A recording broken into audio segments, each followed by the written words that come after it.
Hello, I'm author and publisher Mark David Welsh, and welcome to another of my lockdown reading roundups.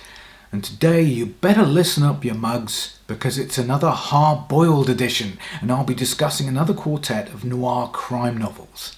And please don't forget to like, share and subscribe if you enjoy the video.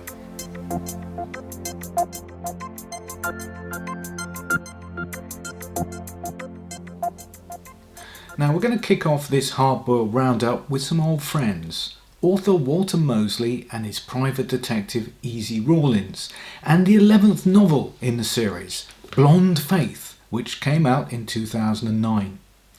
Now it's been some time since I visited with Easy on the seamy side of downtown LA, but I am a big fan of the books, and so a catch-up was long overdue. Now, one of the things I particularly enjoy about the series is the backdrop of American history as seen through the eyes of a black man who often finds himself on the wrong side of the law. Easy does not get involved in big world-altering events, but there's always a sense of them happening around him and the struggles of societal change, struggles that are still happening today. Now this makes for a very rich canvas for Mosley to work on and allows a great contrast with Easy's own life, in which he struggles with the morality and consequences of decisions that he is forced to make. And the series of books is almost entirely chronological in a historical sense. We followed the character from the late 1940s in first book Devil in a Blue Dress, which is flawless in my opinion and was turned into an excellent film with Denzel Washington, then through the 1950s and 60s, here arriving in the latter part of that decade when the events of Blonde Faith take place. By this point, Easy has a growing extended family and is mourning the loss of the love of his life who he has pushed away. Now his extended family seem to be growing more when an old friend's daughter turns up on his doorstep as her daddy is in the wind with business to conduct. As he's an ex-military trained assassin, it's not long before Easy is up to his neck in death and corpses. Now, if I have one criticism of the Easy Rawlins series, it's the quality of the mysteries with which he is involved. I often find them not too memorable and a bit lacking in relation to the other aspects of the books that I've already mentioned and love so much. And Blonde Faith is no different in this regard, but Mosley turns that to his advantage, acknowledging that Easy is in possession of all the pieces of the puzzle fairly early on. Here it's more a case of how things play out and who's going to be left standing on the final pages. And this really worked for me. In fact, the book could be considered to be as much character study as thriller, reminding me somewhat of Mosley's wonderful novels featuring ex-con Socrates Fortlow, which are my favourites of his work. So I thoroughly enjoyed this and count it as one of my favourites of the series. But if you've not read any of them, I would suggest that you start with Devil in a Blue Dress and then go through the series chronologically. It's not essential by any means, but I do think it adds to the experience as Easy becomes an older, wiser and more mature character and the world around him changes. This is a masterclass in how to write an ongoing series set over a period of years, but still retain a crucial element of keeping you hooked to each of the stories that they tell.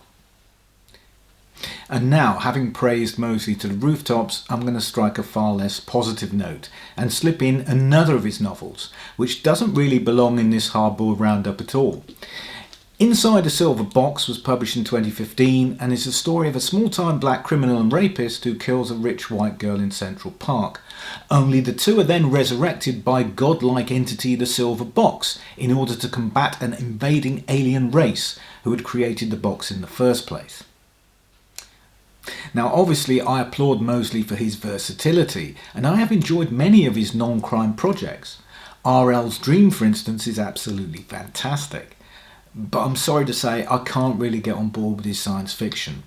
Like this novel, much of it is set in versions of our reality that are so far removed from what we know that there seem to be no rules governing events or circumstances, which makes the stories really hard to get into. And there is a suspicion that it's all really just a hook from which Mosley can hang some of his metaphysical and philosophical speculations. And I regret to say that I find the end results a mite pretentious. It's just not for me. Moving back to the noir world of dark streets, duplicitous dames, hats and guns, we come to this month's authors that I'm trying out for the first time. Now this is a mission I've been on for a while, to seek out those practitioners of the hard-boiled crime novel that were very successful in their day but have fallen through the cracks a little since, or ones that I've simply missed out on through ignorance. Now to do that I've been referring to the Noir Guide published by Dark Highways, and I've found it very useful in this regard. This month's first candidate is Fast One by Paul Cain, a 1933 novel that comes with a quote of high praise on the cover from no less an exponent of noir than Raymond Chandler himself. The book tells the tale of a hood and his attempts to take over the rackets and extract money from the corrupt political machine of Depression-hit LA. Cain's only other published work is an anthology of short stories, and I couldn't help but wonder if this novel was stitched together from shorter works, in much the way that Chandler constructed his early Philip Marlowe books. Now my suspicion arose from the plot. It's not so much a developing story as a succession of related schemes and scenarios that involve our main protagonist Jerry Kells and his associates, some of whom appear and disappear as the story requires, usually quite violently. And after I'd finished the book, some research confirmed that this was the case. Fast One is a combination of 5 stories originally written for the famous Black Mask magazine. Now, although these stories were very popular at the time, I found the work as a whole to be rather shallow and unengaging. The main problem I had was with the Kells character. He's no better or worse than any of the other killers, crooks, hoodlums and grafters on display, and because Cain never provides him with any backstory, motivation other than greed and or revenge, it's really impossible to get emotionally invested in anything that happens to him. It's also one of the most bloodthirsty and violent books I've ever read, with a rapidly escalating body count that only fails to become ridiculous because of the graphic nature of many of the deaths. Certainly it's a quick and breezy read, but it's not one I particularly enjoyed or would recommend. As an aside, Cain's real name was George Sims, and he also wrote film scripts as Peter Rurik. The most famous of these is the Boris Karloff, Bela Lugosi 1934 horror classic The Black Cat, which you may notice the poster for on my wall behind me. His other film credits were only brief, but he did adapt a Sue McVeigh novel into the solid B-noir picture Grand Central Murder in 1942, which is worth a look if you're a film noir fan. Now we come to the second of my new authors in this roundup, and here's where I have to hold my hands up and admit to a terrible case of ignorance. Well, when I see a movie I really like, I almost always check out the writing credits to confirm whether there's a source novel I need to try. But for some reason, after watching the 2011 movie Drive with Ryan Gosling, I never did. Perhaps it was the fact that I enjoyed the film far more for its style than anything else. I don't really remember. But if I had bothered, I would have seen that the film was based on a book by James Sallis, and he wouldn't have been unknown to me when I came across his name in the Dark Highways roundup. And this brings us to his 1992 story cycle, The Long-Legged Fly. Now I call it a story cycle because what we have here are 4 excerpts, lengthy ones, from the life of alcoholic New Orleans PI Lou Griffin, which take place from 1964 to 1990. Now each do feature recurring characters, but there's no main plot thread as such. These are individual cases in which he is involved. And as someone who nearly always prefers novels to short stories, that's the only negative thing I have to say about this book, because it's absolutely brilliant. I could probably take up a whole video running on about how much I love this book. The main character is totally compelling, both weak and flawed yet smart and tough at the same time. The prose is spellbinding but economic at the same time, and Sallis has the turn of phrase of a true master. I just found myself picking it up over and over again until it was finished, and reading it into the small hours when I should have been getting some sleep. Just one more chapter, you know how that is. Now I can't recommend this highly enough. It was like discovering a diamond in a field of stones. A new, powerful and dramatic voice to add to my noir library. and I'll certainly be checking out all his other work, but most particularly the Lou Griffin series, of which there are 5 more volumes. Putting it simply, this is probably the best fiction I've read so far in 2020. So let's move on to my last selection in this hardboiled roundup, and if you've seen them before, you'll know there's no real surprise here when I tell you it's Mickey Spillane. Now, when Spillane died in 2006, he bequeathed his entire literary estate to close friend and fellow writer Max Allan Collins, who has spent many years completing the noir giant's unfinished works. Now, in one previous roundup I covered The Consumata, which was one of their collaborative efforts, which I thoroughly enjoyed.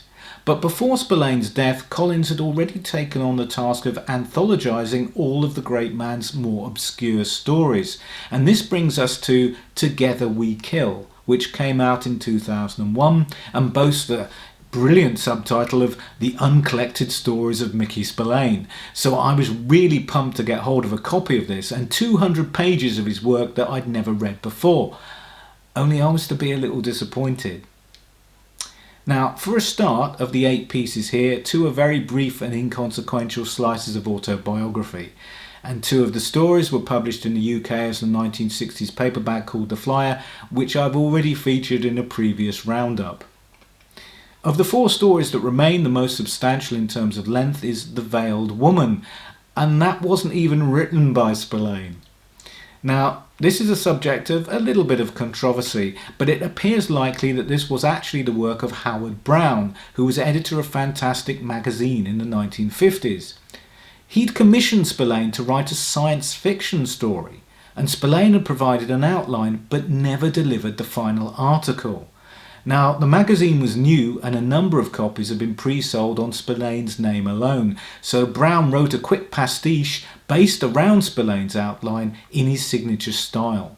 The author was not pleased apparently, but withdrew his objections when the circumstances were explained to him.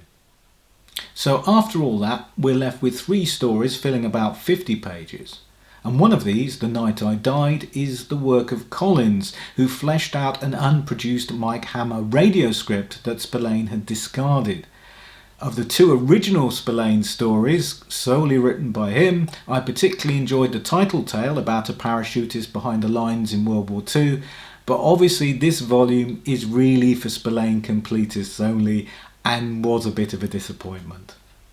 So that's it for this roundup. Please don't forget to like, share and subscribe if you've enjoyed this video, and I'll be back with another next week. Until then, stay safe, stay well, and don't be a stranger.